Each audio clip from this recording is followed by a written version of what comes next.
Untamed, uncut. Free in me. Ready to free you?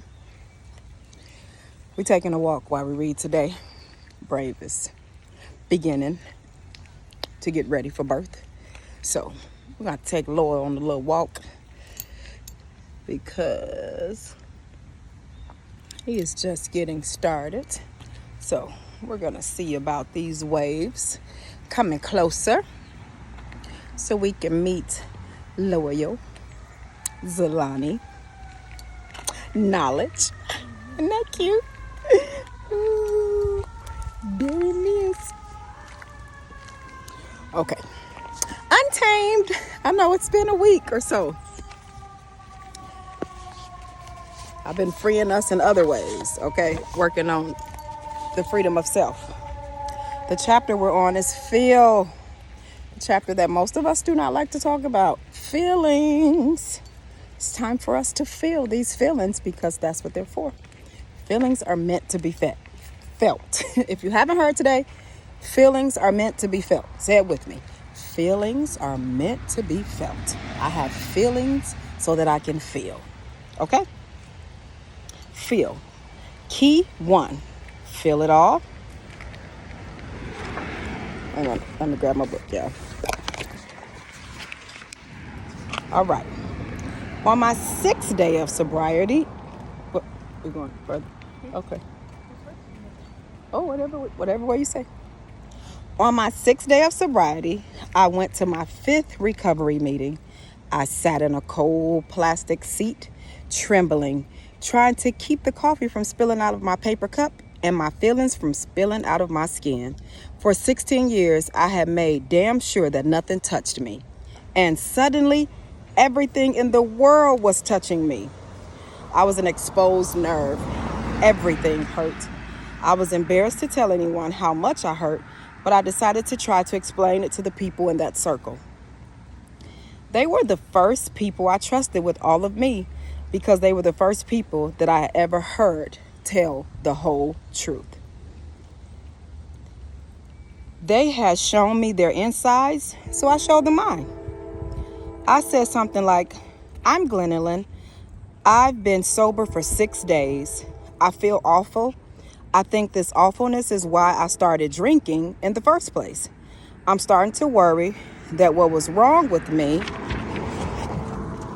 wasn't the booze. It was underneath it. It was me. It doesn't seem like being alive is as hard for other people as it is for me. It just feels like there's some kind of secret to life. I don't know. Like I'm doing it all wrong. Thanks for listening. After the meeting ended, a woman walked over and sat down next to me. She said, thanks for sharing. I relate. I just wanted to tell you something that somebody told me in the beginning. It's okay to feel all the stuff you're feeling. You're just becoming human again. You're not doing life wrong. You're doing it right. If there's any secret you're missing, is that doing it right is just really hard. Feeling all of your feelings is hard, but that's what they're there for. Feelings are for feeling, all of them, even the hard ones.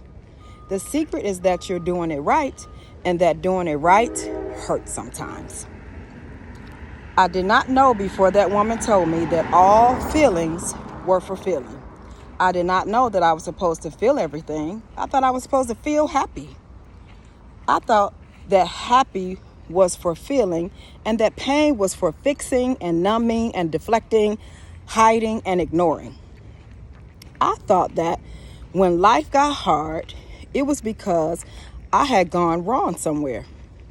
I thought that pain was weakness and that I was supposed to suck it up. But the thing was that the more I sucked it up, the more food and booze I sucked down. That day I began returning to myself, fearful, trembling, pregnant, and 6 days sober in a church basement with shitty fluorescent lights and terrible coffee when a kind woman revealed to me that feeling fully human is not about feeling happy, It's about feeling everything. From that day forward, I began practicing feeling it all. I began to insist upon my rights and responsibility to feel it all, even when taking the time and energy for feeling made me a little less efficient, a little less convenient, a little less pleasant. In the past 18 years, I've learned two things about pain. First, I can feel everything and survive. What I thought would kill me didn't. Every time I said to myself, I can't take this anymore, I was wrong. The truth was that I could and did take it all. And I kept surviving. Surviving and again made me less afraid of myself, of other people, of life. I learned that I never be free from pain, but I could be free from the fear of pain. And that was enough. I finally stopped avoiding fires long enough to let myself burn. And what I learned was that I am like the burning bush. The fire of pain won't consume me. It can burn and live. I can live on fire. I am fireproof. Second, I can use pain to become. I'm here to keep becoming a truer, more beautiful version. Truer, more beautiful versions. Serial healers is what we are. Every day, all day, people. More beautiful versions of myself. Again and again. Forever. To be alive is to be in a perpetual state of revolution. Whether I like it or not, pain is the fuel of revolution. Everything I need to become the woman I'm meant to be next is inside of my feelings of now. Life is alchemy, and emotions are the fire that turns me to gold. I will continue to become only if I resist extinguishing myself 1,000,000 times a day. If I can sit in the fire of my own feelings, I will keep becoming. Consumer culture promises us that we can buy our way out of pain, that the reason we're sad and angry is not that being human hurts, it's because we don't have those countertops, her thighs, or these jeans. This is a clever way to run an economy, but it's no way to run a life. Consuming keeps us distracted, busy, and numb. Numbness keeps us from becoming. This is why every spiritual teacher tells us the same story about humanity and pain. Don't avoid it. You need it to evolve, to become. And you are here to become. Like Buddha, who had to leave his life of comfort. Let's see what Buddha had to do. 1 minute. You can keep going, Brady. Buddha had to leave his life of discomfort to experience all kinds of human suffering before finding enlightenment.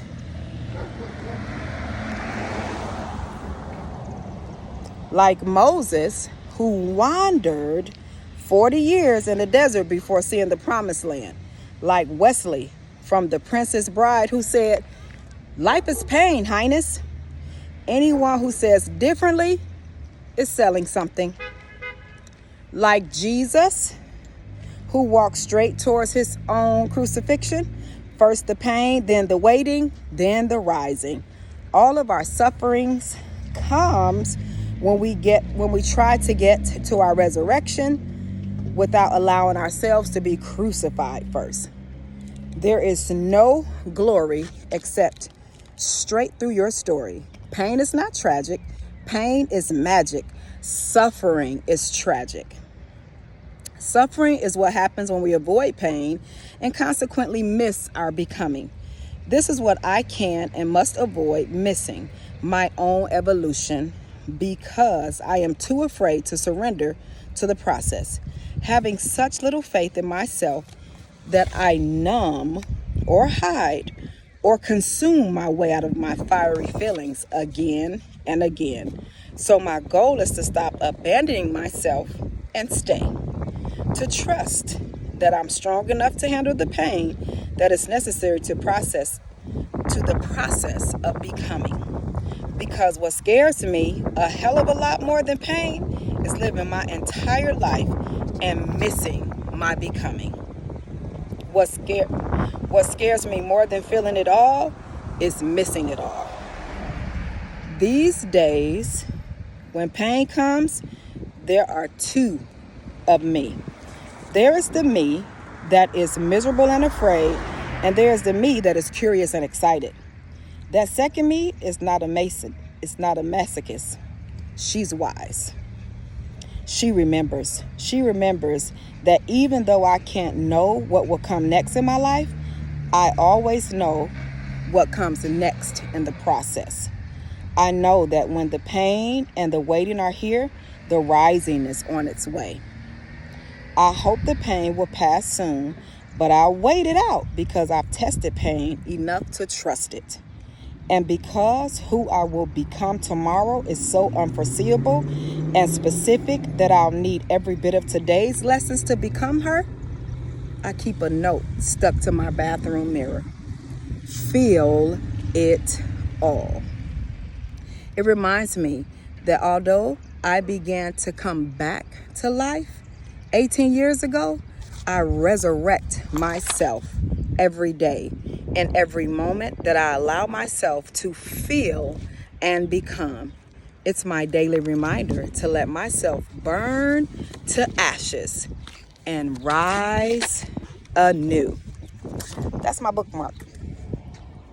A bird of fire lives inside of me. Let my tears revive me like a phoenix rising from the ashes. Mend these broken wings. I am born again from out of these ashes like a phoenix rising. And that's Jasmine Crowe. Phoenix rising. It is so important that we remember that we are rising from the ashes, that to avoid pain is to avoid healing. Once we get to that pain, we rarely ever just go through the pain because we don't want to feel the pain. We ignore it. We distract ourselves. We stay busy. We shop. We eat. I am an emotional eater. You could tell when I am going through because my weight will fluctuate because I'm emotionally feeding myself instead of feeling the feelings that I'm feeling and releasing them, what is no longer necessary, listening to what will heal me and set me free because I am my freer, my healer. So eating myself is not going to help me heal. Avoiding myself will not help me heal. Listening to me because I free me. We're untaming us. We're no longer being who everybody told us to be. We are moving forward in who we know we are. And that's divine, brave majesties. It is what we say it is. And we have to release. We have to relieve and refresh and trust ourselves to listen to our feelings and to know on the other side of pain is healing. Feelings are meant to be felt. Feel the feelings. Listen to where we are and why we are where we are so that we can learn and grow from that place and move forward in ourselves and know that it's okay to feel because feelings are meant to be felt. It's okay to give ourselves an ear. We give so many people an ear and we are there to hear. How about we be an ear for ourselves? How about we listen to us and trust us on this journey that we call life because we are worthy to be heard. Let's listen within and heal ourselves. Much love.